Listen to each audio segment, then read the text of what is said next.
আসসালামু আলাইকুম ওয়া রাহমাতুল্লাহ। নিশ্চয়ই আল্লাহ ধৈর্যশীলদের সাথে আছেন। সূরা বাকারা আয়াত 153। কষ্টে হোক বা সুখে ধৈর্য ধরে আল্লাহর উপর ভরসা রাখুন। আল্লাহ কোনো প্রাণীর উপর তার সাধ্যের অতিরিক্ত বোঝা চাপিয়ে দেন না। সূরা বাকারা আয়াত 286। তাই হতাশ হবেন না, আপনিও পারবেন ইনশাআল্লাহ।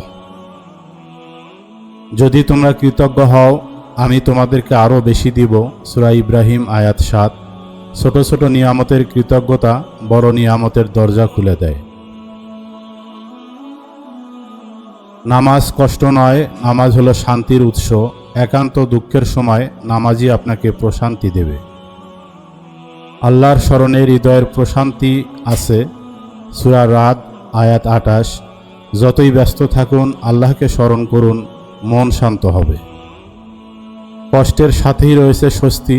সূরা ইনশিরা আয়াত 5 থেকে 6। আজকের কষ্ট আগামীকালের সাফল্যের পথে ধাপ। তাই আসুন আমরা ইসলামী জীবন গড়ি এবং এরকম চমৎকার ইসলামিক মোটিভেশনাল ভিডিও পেতে চ্যানেলটি অবশ্যই সাবস্ক্রাইব করে রাখুন।